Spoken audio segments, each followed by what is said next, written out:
Assalamualaikum warahmatullahi wabarakatuh. Kami dari kelompok 1, saya Mega Laini. Saya Dimas Aldi Pangestu. Saya Nita Nureskia, kami akan mempresentasikan mengenai figur ASN yang inspiratif yang kelompok kami pilih. Selamat menyaksikan.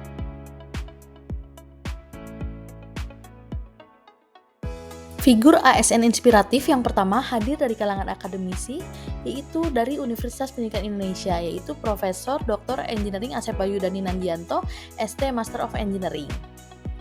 Beliau merupakan pakar dari partikel teknologi di Universitas Pendidikan Indonesia.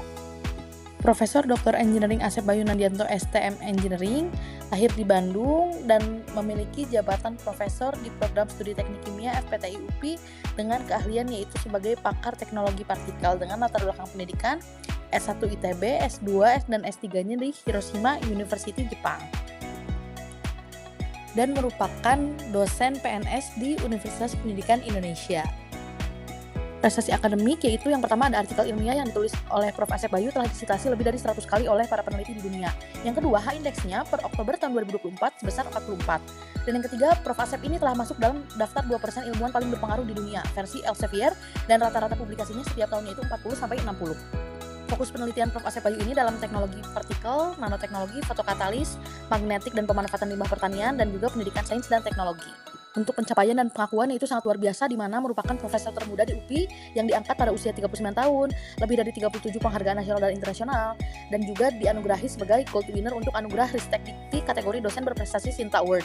Dan juga Prof. Asep ini meraih penghargaan The Most Inspiring Researcher dalam Unicom Awards 2022. Sebagai dosen, Prof. Asep Bayu ini sangat berkontribusi dalam bidang pendidikan seperti pembimbingan, membentuk tim research, dan juga sebagai mentor untuk pelatihan peneliti muda. Inovasi dalam penelitian dengan pengembangan teknologi partikel untuk berbagai aplikasi dan juga pemanfaatan limbah anorganik menjadi produk yang bernilai tinggi. Peran Tridharma yaitu pengabdian kepada masyarakat juga dengan memberdayakan masyarakat berbasis teknologi, pelatihan kewirausahaan, edukasi masyarakat tentang pemanfaatan teknologi dalam kehidupan sehari-hari. Dengan berbagai prestasinya, memberikan inspirasi bagi ASN dan peneliti muda yang pertama untuk dedikasi pada penelitian dan publikasi, yang kedua fokus pada keahlian yang spesifik, tiga kolaborasi dan pembimbingan, lalu yang keempat inovasi dan aplikasi praktis, yang kelima konsistensi dalam pengembangan diri, dan keenam inspirasi bagi generasi muda dalam pencapaian internasional. Keunggulan Prof. Asep Bayu sesuai dengan konsep manajemen ASN dan Smart ASN. Yang pertama yaitu profesionalisme, di mana Prof. Asep ini telah menunjukkan profesionalisme yang tinggi dalam bidangnya, inovasi dan kreativitas dengan pengembangan teknologi partikel untuk berbagai aplikasi, orientasi pelayanan dengan menerapkan ilmunya untuk melayani masyarakat, dan juga ada collaborating dan networking untuk kemampuan berkolaborasi yang ditunjukkan dengan pembentukan research team dan kerjasama dengan berbagai pihak. Selain itu, kinerja unggul, pengembangan diri dan orang lain, adaptabilitas dan integritas dapat memberikan inspirasi tentunya bagi kita seorang dosen muda yang akan berkarir menjadi seorang dosen dan peneliti. Figur ASN inspiratif yang kedua adalah Dr. Imam Santoso. Beliau merupakan dosen Institut Teknologi Bandung yang memiliki latar belakang kehidupan inspiratif dan dedikasi luar biasa dalam pendidikan. Ia berasal dari Jember, Jawa Timur, tumbuh dalam keluarga petani dengan kondisi ekonomi terbatas. Sejak kecil, Imam diasuh oleh neneknya yang walaupun bekerja sebagai buruh tani, menekankan pentingnya pendidikan. Selain aktif dalam kegiatan akademik, Imam dikenal luas atas kontribusinya dalam memotivasi generasi muda melalui media sosialnya yang kerap ia bagikan cerita-cerita inspiratif. Dr. Imam Santoso lahir di Jember 29 Agustus 1983. Beliau sekarang menjadi dosen di ITB dengan jurusan Teknik Metalurgi dengan latar belakang pendidikan S1 Teknik Pertambangan ITB, S2 Teknik Pertambangan dan Metalurgi University of Queensland, Australia, dan S3 Doktor di Aalto University, Finlandia. Selanjutnya mengenai penghargaan yang telah diraih oleh Dr. Imam Santoso. Yang pertama, penghargaan dosen inspiratif. Beliau mendapatkan penghargaan dosen inspiratif dari berbagai lembaga. Diakui sebagai dosen inspiratif berkat dedikasinya dalam mengajar dan membimbing mahasiswa. Penghargaan ini diberikan oleh berbagai lembaga dan komunitas pendidikan yang menghargai kontribusinya dalam meningkatkan kualitas pendidikan. Lalu yang kedua, pengakuan sebagai dosen dengan pengaruh terbesar di media sosial. Beliau dikenal sebagai dosen online-nya ibu-ibu Indonesia. Karena kemampuannya dalam meramu konten inspiratif di media sosial, ia memiliki lebih dari 400.000 pengikut di Instagram, di mana ia berbagi informasi pendidikan dan juga cerita inspiratif, menjadikan figur yang terkenal di kalangan siswa dan juga orang tua. Yang ketiga, aktivitas dalam kegiatan pengabdian masyarakat. Dr. Imam aktif dalam berbagai program pengabdian masyarakat, termasuk kunjungan ke sekolah-sekolah di daerah terpencil untuk memotivasi siswa. Ia sering terlibat dalam pelatihan dan workshop, mengajarkan keterampilan dan pengetahuan tentang pendidikan, teknologi, dan juga pengembangan diri. Dan yang keempat, kontribusinya dalam riset dan juga inovasi. Dr. Imam juga menerima pengakuan atas penelitian dan kontribusi dalam pengembangan teknologi di bidang pertambangan dan metalurgi.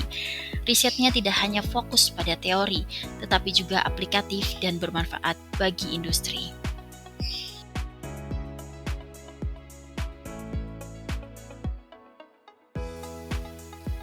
Dr. Imam Santoso tidak hanya fokus pada pendidikan formal, tetapi juga aktif dalam memotivasi generasi muda melalui media sosial dan kunjungan ke sekolah-sekolah. Ia menjadi inspirasi bagi banyak orang. Selanjutnya ada keberadaan Dr. Imam Santoso sesuai dengan konsep manajemen ASN dan Smart ASN. Yang pertama, kemampuannya beradaptasi dan inovatif menggunakan media sosial dan juga teknologi. Yang kedua, kepemimpinan yang inspiratif. Ini sejalan dengan prinsip kepemimpinan yang baik dalam manajemen ASN, di mana pemimpin harus mampu memotivasi dan memberdayakan timnya untuk mencapai tujuan bersama. Dan yang ketiga, dedikasinya terhadap pengembangan masyarakat, yang aktif dalam pengabdian masyarakat dengan mengunjungi sekolah-sekolah untuk memberikan motivasi dan pendidikan kepada siswa. Ini mengimplementasikan program yang memberikan dampak positif bagi masyarakat adalah bagian penting dari manajemen ASN yang bertujuan untuk meningkatkan kesejahteraan masyarakat. Di Jakarta, seperti yang sudah saya sebutkan di UGM. Kenapa beliau kemudian menjadi sosok yang inspiratif? Karena saya melihat waktu itu menjadi orang yang kemudian jujur seperti itu, dan juga kemudian juga dapat dipercaya oleh mahasiswa dan juga disenangi oleh mahasiswa. Kemudian saya melihat lagi ketika beliau diundang menjadi panelis pada saat debat presiden tahun 2023. Nah, itu merupakan salah satu dari prestasi yang sudah beliau torehkan seperti itu. Selain seorang peneliti dan juga sempat magang di divisi PBB seperti itu melalui Nippon Foundation Fellowship berkaitan dengan urusan kelautan dan hukum laut, kemudian menjadi technical aspek di United Nations Convention, yaitu beliau menjadi diundang seperti itu sebagai ahli di International Hydrographic Bureau Monaco. Kemudian sudah menerbitkan sekitar 230 karya di bidang aspek geospasial, kelautan, dan hukum laut.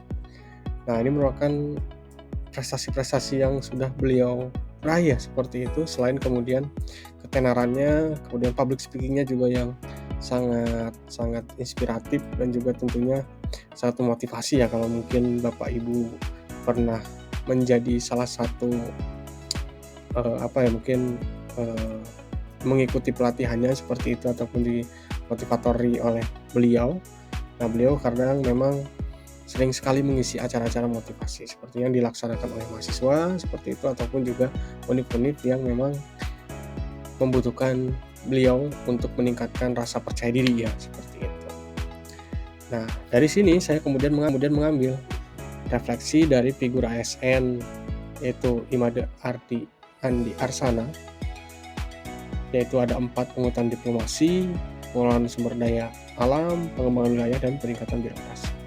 Sebagai seorang ASN tentunya beliau dapat memanajemen ASN dengan baik dan juga mempunyai smart ASN yang baik, di mana penguatan diplomasi beliau itu sangat berintegritas dengan melakukan negosiasi batas maritim dan penyelesaian sengketa laut seperti itu. Beliau sangat berperan, dan kalau misalkan direfleksikan dalam pendidikan ya berarti beliau adalah orang yang mampu seperti itu mencapai tujuan dengan dialog seperti itu, dengan pendekatan-pendekatan yang tentunya diplomatis seperti itu. Kemudian pengelolaan sumber daya alam, di mana konsepnya ada keberlanjutan. Kalau memang diinspirasi dalam pendidikan ya meningkatkan kualitas pendidikan karena terdapat ke dalam aspek SDG, yaitu Sustainable Development Goals, di mana kemudian aspek keberlanjutan dalam bidang pendidikan ini adalah peningkatan kualitas pendidikan. Kemudian pengembangan wilayah, Nah, ini beliau kemudian menjadi seorang ASN yang loyal, berkontribusi dalam pengembangan wilayah pesisir dan pulau-pulau kecil. Menjadi seorang dosen ataupun akademisi, tentunya jika kita harus berperan dalam mengembangkan wilayah-wilayah yang terpencil seperti itu, yang tertinggal, juga kemudian yang terluar, di mana kemudian ini menjadi garda terdepan untuk supaya berhadapan dengan bangsa lain seperti itu. Kemudian peningkatan birokrasi di mana manajemen ASN yang baik dapat dilakukan dengan efisien dan efektivitas dan menjadi pelayanan publik yang baik, di mana kemudian Pak Andi ini menginspirasi di mana melayani mahasiswa dengan baik, jujur seperti itu. Dan juga dengan tegasnya beliau kemudian disegani oleh mahasiswa juga seperti itu. Jadi memang menjadi dosen yang sangat inspiratif dan menjadi teladan yang baik. Mungkin itu dari saya seperti itu, bagaimana kemudian sedikit mengisahkan inspirasi dari seorang figur ASN yaitu Imade Andi Arsana. Cukup demikian, terima kasih. Assalamualaikum warahmatullahi wabarakatuh. Sekian dan terima kasih. Wassalamualaikum Waalaikumsalam warahmatullahi wabarakatuh.